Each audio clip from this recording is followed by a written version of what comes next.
John Kilmer, our first ever return guest. How are we, brother? Hey, how are you? I'm good, man. I'm good. Hey, I'm how out are here in you? Nashville. I'm in the new home, and I'm in the new studio. It's obviously not acoustically treated yet, so we're getting a little reverb, but we're getting there.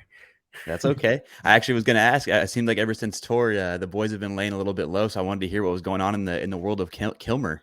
Yeah, the world of Kilmer's interesting, man. I'm trying to, I'm having like not an identity crisis, but like people ask my day to day now, and it's like I used to live with Mike, Blue, Versace. I lived with the guys for like 8 years. And now I'm like, the last 6 months has just been Kilmer out in the wild on his own, like just like trying to live amongst everyone in society. Like moving into my first home, living by myself. It's been interesting for sure, to say the least. Do you ever wake up in the morning and just feel super lonely without the boys? Every day, literally every day. Do you send Blue and Mike and Versace sweet nothings via text? Yeah, I mean, it's funny. Like Mike and I, we like joke that, or I joke about it that like we catch up like on our podcast. That's how we catch up. Like we do it over the phone, and like we're both recording on our different ends and stuff like that. And that's like kind of how we keep in touch with each other's lives. I've actually heard you guys mention that on YNK before, where you guys feel Yeah, like it's just the moment where you guys get to sit down and catch up on life, which is so rad. yeah, no, 100%. I guess other questions since the last time we saw you, has Steven Tyler made any further advancements on your mom?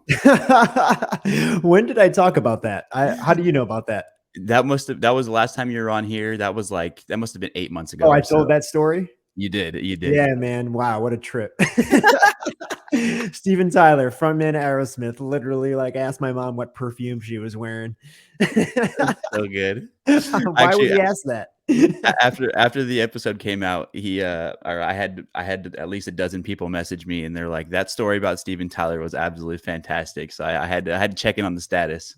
Like I have, man, probably about 2 dozen stories equally as good as that. And ridiculous. You know you're welcome to pop them out whenever you want. So, Yeah, yeah. how's Nashville? It's good, dude. I'm still getting acclimated with the city, but I love it. I love living here.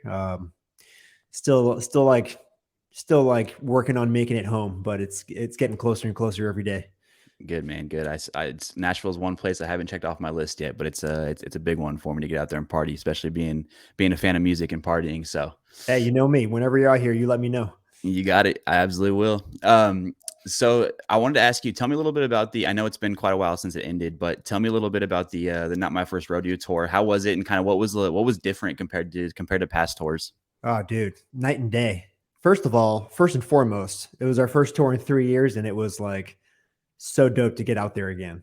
Not only just get out there again, but like the first run of the tour, we are hitting all the big markets, like your New Yorks, your Bostons, your Dallas, your Chicago's, LA. Like we were doing our top markets like right out the gate, and they were our biggest shows, most selling shows ever. So like it's just a testament to that like the Highs was such a successful album, and like everyone really wanted to see like Mike and the boys, but also there was a demand to come out and see us because it's been 3 years since we've toured. So like, what a way to get back into touring and to see the fans again and connect with the fans again. And we were doing some shows that were like 3,000-4,000 people, which it's just a big step up for us. And it's amazing to see that when you step away for so long, you can come back and people still want to, because like it was a weird time during COVID when you couldn't tour, and Hmm. that's why we didn't tour for 3 years. And you wonder like, do people still give a shit? Because Yeah. like it's one thing to listen to your music, but it's another thing to buy a ticket and spend your night going out and seeing someone. So Yep. it was really humbling and really cool to see all that. But and I'm not going to drone on too long. But to answer your question, when I say night and day, I mean we're like different boys now. We're different people. We're not the same. Touring's boring. Like go out and drink a bottle of Ciroc on stage. We're different boys now, and to enter it from a like maturity level of where we're at, it was definitely not challenging, but it was just different. It was just different. Like it definitely, and Mhm. I don't mean this in a bad way, but it felt more like work because we're taking it like really seriously, and it's Yeah. a more serious operation now, Hmm. especially from a media standpoint. Media has changed a lot in the last 3 or 4 years, and it's more important now than ever to be present in social media and to like film more. Hmm. So we had two or three. yeah, we like 3 people filming on our tour versus like just me running around with a camera. So it's just a more serious operation. And it was, but it was rewarding for sure, for sure. Yeah, I actually flew down to I was at the LA show. I flew down for the night to go, and you could just it was like the perfect storm, like you said, between the post pandemic and you know, obviously the all the hard work you guys put in as a team, you know, post the Highs album and everything. It was the perfect storm where it seemed everything met beautifully, and you could feel it in the crowd, man. I mean, it was more than just people going in there to, you know, sing songs and party a little bit. People were there specifically for the music Mhm. and to just to have the, you know, the mic experience. It was really really killer, man. I walked out there with my little brother. We've been fans for, you know, years and years, and I walked out of there. I was like, holy shit, that was different, man. I mean, that was a real legitimate like tour. I mean, that was, and we were in the Yeah. heart of LA. It was crazy. It was really cool. Yeah, that was a special show. That venue is beautiful. I actually heard you guys talk about Mike mentions on YNK. He mentioned, you know, that the LA was a really important one, and it was cool. I was like, God, I got to be there for it, man. It was cool. It was Yeah, that awesome. was our home for a long time, for like 6, 7 years, and, Yeah. it was like kind of a homecoming for us. You know, we left LA to go find ourselves and go on like a live nomadically for 2 years, and then to come back and tour and sell out that venue, and it was just really special. Yeah, LA is the birth of Stevenson Ranch, man. Yeah. You host the morning power hour, which for anyone listening that hasn't tuned in yet, Monday mornings, incredible show. It's a similar vibe to this show. You're putting out new music for artists to get a little more eyes and ears on some up and coming artists, and you obviously have guests on there as well. But who are some artists that are you have on your radar right now? Oh man. Well, I got to shout out my boy 44 Phantom, artist Always. I've been close with for the last 2, 3 years. He just put out a new single called Cherry Cigarettes, which I'm super pumped about. It's been a while since he's put out his last song, and he just got off the road with Machine Gun Kelly out in Europe. And I was lucky enough to go out there for the Amsterdam show, which was the last show of the tour, and I got to catch him live with like the full band and, you know, all the fans, and it was so cool, man. It was so sick. How'd he end up doing? I know, you know, obviously being on a you know, arena sized tour for your first tour is, I mean, that's next level shit. I mean, Dude, that's, getting you know, thrown into it. That's why I was like, I had to see it for myself. And I'm glad I went during the last show of the tour, because he was like beyond comfortable. Like the kid's natural. And awesome, man. he's out there, dude. He's on some rock star shit, man. Like he's winning over the fans, and like he's got the records to back it up too. Like the music's good, but to be able to go out there and to perform live, it's an interesting thing to me. Like artists that get big over COVID, and like Mm-hmm. none of them can tour.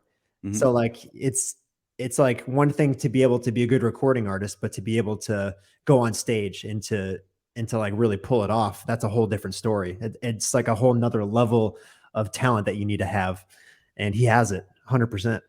Well, especially to be able to go on stage to perform and do it as an opener to someone that 99.9% of people in Yeah. the building are there to see the headliner. Yep. And so you're not really feeling the energy from the crowd yet. So to stay with that, to keep that confidence and really feel the energy in the room, that's I mean, that's everything, man. Well, So and on the opposite side, to not get the energy and still put on a good show, that's even harder. And yeah, I Yep. talked to him about that. I talked to Phantom about this, and he had some shows where it was 10,000 people dead silent, you know, crossing their arms waiting for MGK to come on. But then there were some shows with the same amount of people going absolutely bonkers and just happy to be there. Probably Dublin, because everyone's fucking drunk there. But it was, but it's, dude, it takes a lot. And seriously, like when you have artists like that have diehard fans like MGK or like Mike, even, they're just there to see the fucking headliner, you know, and Mhm. to be able to win over those fans is the hardest, and to do it is like an amazing thing to do. Yep, absolutely. One of the last things before we let you go, we you know, if anybody that's a fan of Mike and fan of you and the boys, you're constantly rocking new cutoffs and badass merch. So we're gonna actually do a little screen share of your. Oh, you got the Def Leppard on today too. Been wearing it for the last 3 days.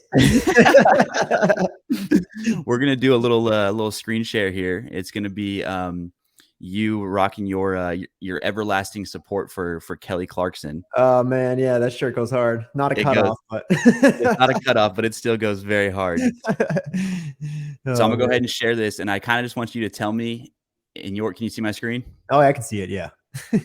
Just want you to tell me what's going through your head in this moment. What's the confidence level? Give us the breakdown. um, Yeah, it looks like we're backstage somewhere. I wish I knew where. Um, I think I'm just like in the zone. I'm definitely in the zone. This is probably right before I'm about to go on and rip guitar with skis on stage. And I think I'm probably a couple sips deep of tequila for sure.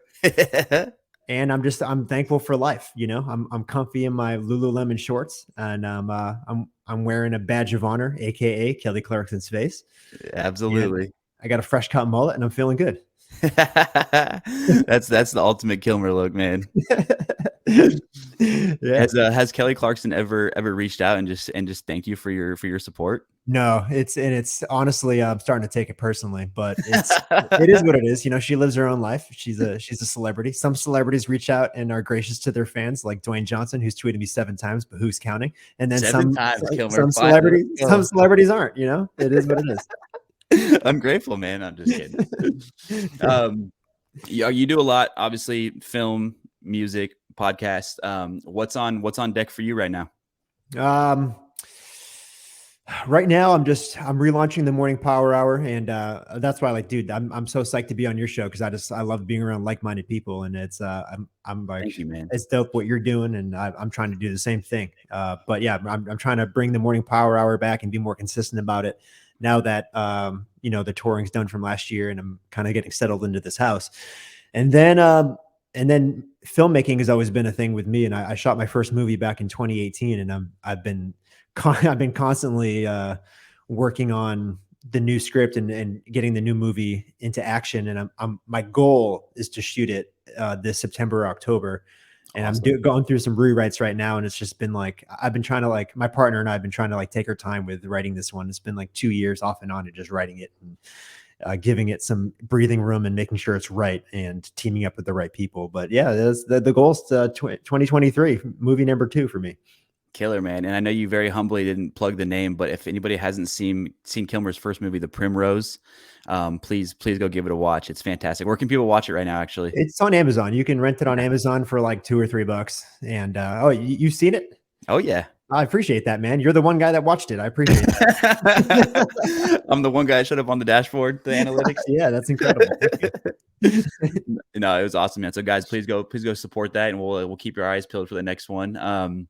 I appreciate you hopping back on for round number 2. But what's your song request for today? Well, I gotta put on 44 Phantom, man. He just put out he put out his new song, Cherry Cigarettes, and it's a bop. It's really good. It's catchy. I think everyone will love it. All right, guys. Here's Cherry Cigarettes by 44 Phantom. Kilmer, thank you so much, brother. Thanks for having me, dude. Yes, sir.